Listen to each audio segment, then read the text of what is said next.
Bismillahirrahmanirrahim. Assalamualaikum warahmatullahi wabarakatuh. Alhamdulillah, wassalatu wassalamu ala rasulillah wa ala alihi wa ashabihi wa mawala.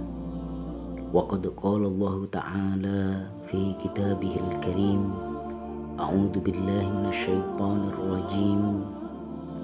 Fala ta'lamu nafsum ma ukhfiya lahum min qurrati a'yun jazaa'an bima kanu ya'malun.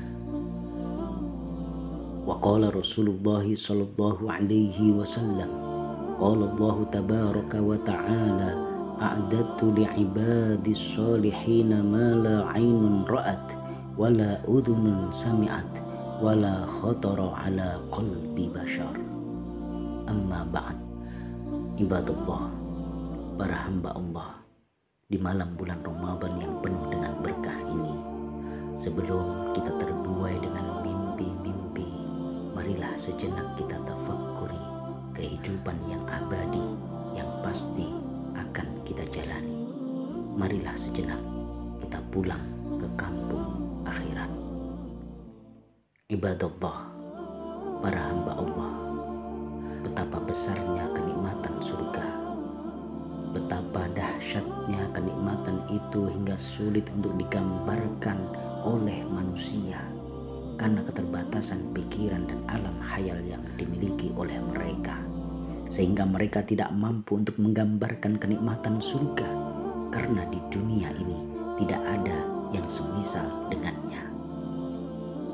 Ini sesuai dengan apa yang Allah firmankan, a'udzu billahi minasyaitonir rajim, wala ta'lamu nafsum ma ukhfiya lahum min qurrati a'yun jazaa'an bima kanu ya'malun. Tak seorang pun mengetahui berbagai kenikmatan yang telah menanti, yang indah dipandang sebagai balasan bagi mereka atas apa yang mereka kerjakan. Surah As-Sajdah ayat 17. Ibadallah, para hamba Allah, tahukah kita siapa orang yang pertama kali akan masuk surga? Orang itu ternyata adalah Nabi kita Muhammad Sallallahu Alaihi Wasallam. Ini sesuai dengan hadis yang diriwayatkan oleh Anas bin Malik. Bagaimana Rasulullah Sallallahu Alaihi Wasallam bersabda, "Aku akan mendatangi pintu surga kelak pada hari kiamat. Lalu aku minta dibukakan. Kemudian penjaga surga itu bertanya, 'Siapa engkau?' Aku menjawab, 'Muhammad.' Lalu dia mengatakan, 'Untukmu aku diperintah supaya tidak membukakan pada orang lain sebelummu.'" Hadis riwayat Imam Muslim. Ibadallah, para hamba Allah, lalu siapa orang-orang berikutnya yang akan masuk surga dan bagaimana keadaan mereka? Rasulullah Shallallahu Alaihi Wasallam dalam sebuah hadis Abu Hurairah menjelaskan, sesungguhnya kelompok pertama yang akan masuk surga adalah orang-orang yang wajahnya bagaikan rembulan di malam purnama, kemudian yang setelahnya bagaikan bintang di atas langit yang sangat terang cahayanya. Mereka tidak pernah buang hajat dan tidak pernah buang air kecil, tidak buang ingus dan ludah. Sisir yang mereka pakai terbuat dari emas, keringat yang keluar dari tubuhnya adalah misik, sanggulnya adalah kayu gaharu, istri-istri mereka adalah bidadari.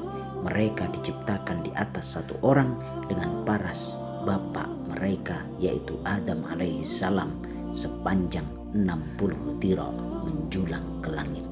Hadis riwayat Imam Bukhari dan Muslim. Kemudian Rasulullah Shallallahu Alaihi Wasallam juga menjelaskan penduduk surga akan masuk surga dalam keadaan muda, putih, bersih, dengan bercelak dalam kisaran usia 33 tahun dan parasnya adalah paras Nabi Adam setinggi 60 dhira. Hadis riwayat Imam Ahmad. Ibadallah, para hamba Allah, Ibnul Qayyim mengomentari hadis ini dengan mengatakan, dan dengan panjang tubuh dan usia seperti itu tersimpan hikmah yang tidak samar lagi, yaitu menunjukkan akan kesempurnaan dan akan memungkinkan untuk lebih sampai pada puncak kenikmatan, karena dalam usia yang masih kuat dibarengi dengan besarnya alat untuk mencapai nikmat, sehingga dengan terkumpulnya dua perkara ini menjadikan dirinya bisa memperoleh kesempurnaan nikmat dan kekuatannya. Ibadallah, para hamba Allah, Rasulullah Shallallahu Alaihi Wasallam juga menjelaskan bagaimana kenikmatan surga yang begitu dahsyat yang akan dialami oleh ahlul jannah. Kalau sekiranya sisa yang terbawa di ujung kuku dari surga nampak, tentu akan menghiasi langit dan bumi. Dan kalau seandainya seseorang dari penduduk surga melongo dan nampak perhiasannya, tentulah akan menutupi sinar matahari sebagaimana sinar mentari menghilangkan cahaya bintang. Ibadallah, para hamba Allah, ketika sudah masuk ke dalam surga, maka sudah tiada lagi kematian, tiada lagi kesedihan, kegundahan. Bahkan dikatakan oleh sebagian ulama kalau ahli surga tersebut tidak pernah tidur, karena tidur termasuk saudara iparnya kematian. Dan biasanya tidaklah seseorang itu tertidur melainkan karena kecapean. Sedangkan di dalam surga tidak ada rasa letih, tidak ada rasa capek. Allah Subhanahu wa taala berfirman, wa qalu alhamdulillahilladzi adhaba 'annal hazan inna rabbana laghafurun syakur alladzi ahallana daral muqamati min fadlihi la yamassuna fiha nasabu wa la yamassuna fiha lughub. Dan mereka berkata, segala puji bagi Allah yang telah menghilangkan duka cita dari kami. Sesungguhnya Tuhan kami benar-benar maha mengampuni dan maha mensyukuri, yang menempatkan kami dalam tempat yang kekal, yaitu surga dari karunia-Nya. Di dalamnya kami tiada merasa lelah dan tiada pula merasa letih. Surah Fatir ayat 34 dan 35. Kemudian Rasulullah Shallallahu Alaihi Wasallam juga menjelaskan, kelak pada hari kiamat ada seorang yang menyeru, sesungguhnya kalian selalu dalam keadaan sehat, bugar, tidak pernah terkena penyakit selama-lamanya. Sesungguhnya kalian akan hidup tanpa pernah mati selamanya. Sesungguhnya kalian akan menjadi muda, tidak pernah tua selama-lamanya. Dan sesungguhnya kalian akan diberi nikmat yang tidak pernah berhenti selama-lamanya. Itulah yang dimaksud dalam firman Allah Subhanahu wa taala, wa nudu antilkumul jannah wa nudu antilkumul jannatu urithumuha bima kuntum ta'malun. Dan diserukan kepada mereka, itulah surga yang diwariskan kepada kalian disebabkan apa yang dahulu kalian kerjakan. Surah Al-A'raf ayat 43. Ibadallah, para hamba Allah, begitu besarnya kenikmatan surga, maka Rasulullah Shallallahu Alaihi Wasallam memerintahkan kita untuk memohon dan meminta surga itu kepada Allah.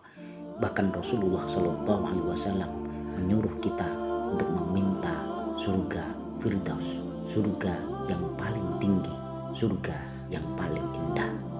Beliau bersabda, "Fa'idha sa'altumullaha fas'aluhul firdausa fa innahu awsatul jannati wa a'lal jannati arahu fawqahu arsyur rahman wa minhu tafajjaru anharul jannah." Apabila kalian meminta kepada Allah, maka mintalah surga Firdaus. Sesungguhnya ia adalah surga tertinggi dan tengah-tengah yang berada di bawah arsy Allah, dan dari sanalah memancar mata air sungai surga.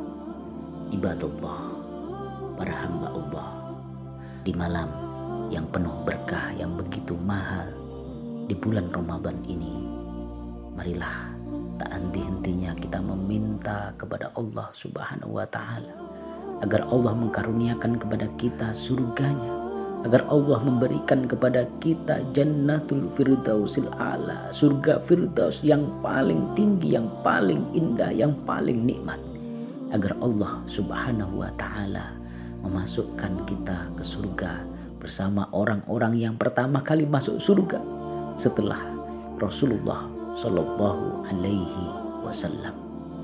Allahumma inna nas'aluka ridhaka wal jannah wa na'udzubika min sakhatika wan nar.